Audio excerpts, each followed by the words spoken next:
샬롬, 반갑습니다. 하원 기도에 오신 것을 환영합니다. 저는 목회의 길을 좀 늦게 시작했습니다. 청년 때에는 직장 생활을 했습니다. 직장 생활을 10년쯤 했을 때 내 인생에 변화를 주고 싶은 마음이 들었습니다. 그래서 예수전도단에서 실시하는 DTS 훈련을 받게 되었습니다. 훈련을 받을 때에 형제들끼리 모여서 밤마다 기도회를 가졌습니다. 하루는 기도회 도중에 저가 고2 때 이런 고백을 했던 장면을 하나님께서 보여주셨습니다. 하나님, 저 목사님 되고 싶어요. 어느 초가집 밑에서 하나님께 간절히 기도를 드렸던 장면을 보여주셨습니다. 까마득하게 잊고 있었던 목사가 되고 싶다고 하나님께 기도했던 장면을 말입니다. 기도 중에 영화의 한 장면처럼 보여주셨던 것입니다. 참 신기하고 감사한 일이었습니다. 이후 목회의 길을 결심하고 신학을 공부하게 되었고 하나님께서는 일사천리로 목회의 길을 열어주셨습니다. 지난 날들을 생각하면 모두 하나님의 은혜이고 하나님의 역사였음을 고백하지 않을 수 없습니다. 내가 드렸던 서원을 지킬 수 있어 행복했고 하나님의 사역을 할 수 있어 더 감사했습니다. 그럼 예언서를 이어가 보도록 하겠습니다. 대예언서 중에 에스겔서를 보겠습니다. 에스겔의 책 이름의 뜻은 에스겔 선지자의 이름을 딴 것입니다. 에스겔은 하나님께서 강하게 하실 자라는 뜻이 있습니다. 저자는 에스겔입니다. 책을 쓴 시기는 기원전 550년경입니다. 이 책은 예언서이며 설교 혹은 예언, 환상을 기록한 책입니다. 등장인물은 에스겔과 포로로 잡혀온 유다 백성들이 있습니다. 에스겔서는 이사야와 예레미야와 마찬가지로 유다의 징계에 대해 먼저 말씀하고 그 후에 기쁨에 대해 설명하는데 각각 24장씩 균등하게 배분되어 기록하고 있습니다. 그렇지만 이 책의 클라이막스는 예루살렘 성전입니다. 예루살렘 성전에 대한 기록이 그 중심에 있습니다. 사람들이 더럽힌 성전으로부터 하나님의 영이 떠나셨을 뿐 아니라 백성들도 고향을 등지고 타국으로 향해야 했습니다. 성전도 잃고 나라도 잃었던 것입니다.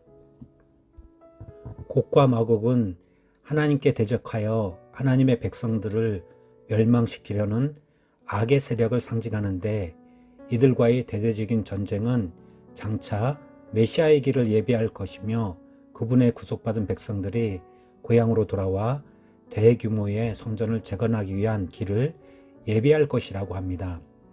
에스겔 선지자는 노아의 손자가 세운 마곡 왕국의 통치자 곡이 북방 근대를 인솔해 이스라엘을 공격하나 하나님의 권능으로 멸망하게 될 것이라는 것을 예언합니다. 하나님께서 선지자들에게 하나님의 뜻을 가르쳐 주시는 방법에는 여러 가지가 있습니다. 직접 말씀하시기도 하시지만 특별히 에스겔에게는 환상으로 하나님의 뜻을 알려주셨습니다. 그것도 여러 가지 환상을 통해 보여주셨습니다. 그래서 에스겔서는 마치 그림이나 영화 같은 장면이 많이 나옵니다. 1장에서 3장은 두루마리 책을 먹는 환상, 8장에서 11장은 예루살렘 성전을 돌아다니는 환상, 37장은 그 유명한 마른 뼈 환상입니다. 에스겔서에는 환상뿐 아니라 심판과 저주도 기록되어 있습니다. 에스겔은 고향에서 쫓겨나고 있는 이스라엘 백성들을 향해 그들이 잘못한 일을 이야기했습니다.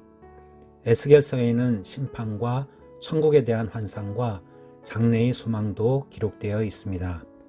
에스겔서는 하나님께서 에스겔에게 보여주신 환상들을 기록한 책이기 때문에 이해하기가 쉽지 않습니다. 우리가 눈으로 본 장면을 글로 표현했을 때 다른 사람이 그거를 읽고 이해하는 일이 쉽지 않은 것처럼 말입니다. 하물며 하나님이 보여주시는 환상을 사람의 생각으로 이해하거나 답을 찾는 일은 매우 어려운 일입니다. 그런데 우리가 에스겔이 본 환상을 이해하느냐, 이해하지 못하느냐 하는 것보다 훨씬 더 중요한 것이 있습니다. 어떤 문제가 있든지 어떤 상황이 되었든지 그 뒤에는 반드시 하나님의 소망이 있다는 것을 믿는 것입니다. 에스겔서에 나오는 가장 강력한 환상은 마른 뼈들의 골짜기일 것입니다. 에스겔이 하나님의 명령을 전하자 흩어져 있던 뼈들이 서로 들이맞더니 그 뼈의 힘줄과 살이 올라 사람 모양이 되었습니다. 그 속에 생기가 들어가니 살아나서 큰 군대가 되었고, 하나님은 마른 뼈처럼 죽어있는 이스라엘에게도 이렇게 살아날 수 있다는 희망을 주신 것입니다. 하나님이 말씀하시면 마른 뼈도 살아날 수 있습니다. 우리에게도 마찬가지입니다. 마치 죽은 자 같았던 우리가 예수 그리스도를 영접함으로 거듭날 수 있습니다. 예수님을 만나면 거듭난 삶을 살 수 있습니다. 새로운 삶을 살 수 있는 것입니다. 다음으로 다니엘서입니다. 책 이름은 다니엘의 이름을 딴 것입니다. 이름의 뜻은 하나님은 재판관입니다. 저자는 다니엘입니다. 책을 쓴 시기는 기원전 530년경입니다. 예언서이며 예언뿐 아니라 역사 이야기도 기록되어 있습니다. 등장인물로는 다니엘, 느부갓네살, 환관장, 다니엘의 세 친구 등이 있습니다. 에스겔이 성전에 대한 기대를 진작시켜 포로로 잡혀간 백성들을 격려하는 동안 다니엘은 바벨론 왕국의 권력자들에게 이방 세계를 향한 하나님의 계획을 계시합니다. 그 계시는 온 역사 가운데 하나씩 성취되었고 또 성취되어 가고 있습니다. 예언서는 다른 성경보다 배우고 이해하기가 상당히 어렵습니다. 그런데 다니엘서는 앞부분에 다니엘과 그의 친구들이 겪은 흥미로운 믿음의 시험 이야기가 포함되어 있어 좀 더 쉽고 재미있게 볼 수 있습니다. 다니엘과 세 친구들은 소년일 때 바벨론에 포로로 끌려갔다가 바벨론 궁에서 왕의 시중을 드는 사람으로 뽑혔습니다. 그들에게는 맛있는 음식이 제공되었는데 그 음식은 하나님의 법에 어긋나는 음식이라 다니엘과 세 친구들이 먹을 수 없었습니다. 바벨론이 섬기는 우상에게 제사를 드렸던 음식이었기 때문입니다. 그래서 다니엘과 그의 친구들은 그 음식 대신 채소만 먹을 수 있게 해달라고 자기들을 돌보는 관리에게 부탁했습니다. 하나님께서 그들을 돌보셨기 때문에 왕의 음식을 먹은 소년들보다 얼굴이 더 아름답고 윤이 났습니다. 이처럼 믿음을 지키려는 다니엘과 친구들에게 어려운 일이 생겨났습니다. 다니엘의 친구들은 왕이 만든 우상에게 절하지 않는다고 뜨거운 풀무불에 던져졌습니다. 다니엘은 그를 시기하는 사람들 때문에 모함을 받고 사자굴에 들어가게 되었습니다. 하지만 뜨거운 풀무불 속에도 굶주린 사자들이 가득한 굴에서도 하나님은 그들이 털끝 하나 다치지 않게 보호해 주셨습니다. 다니엘과 친구들이 목숨을 걸고 믿음을 지켰기 때문입니다. 이런 그들을 보고 이방 나라의 왕들도 하나님께 경배하는 놀라운 일이 일어났습니다. 다니엘서의 후반부인 7장부터는 예언입니다. 다니엘이 기록했던 많은 예언이 이루어졌습니다. 하지만 몇몇 예언은 아직까지 이루어지지 않았습니다. 요한계시록처럼 세상의 종말에 관한 예언이기 때문입니다. 그래서 다니엘서에는 역사 이야기도 있고 예언의 부분도 있습니다. 앞으로 다니엘서에 기록된 하나님의 말씀인 미래에 대한 예언이 성취될 줄 믿습니다. 우리는 성경에 기록된 말씀이 하나님의 말씀으로 믿습니다.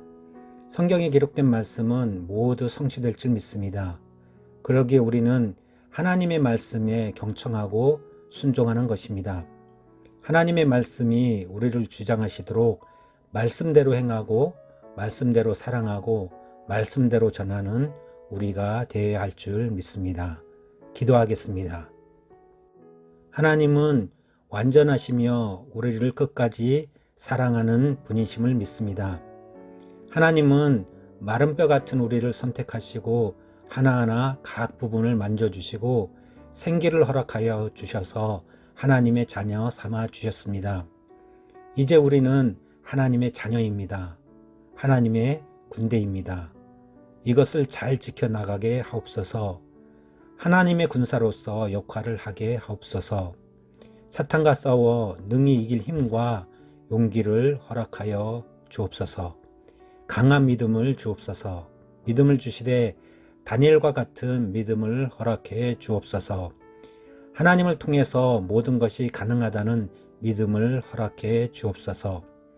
믿음으로 능히 이겨 하나님의 소망을 품게 하옵소서. 또 말씀대로 행하고 사랑하고 전하는 성도들 되게 하옵소서. 우리의 소망 되신 예수님의 이름으로 기도합니다. 아멘.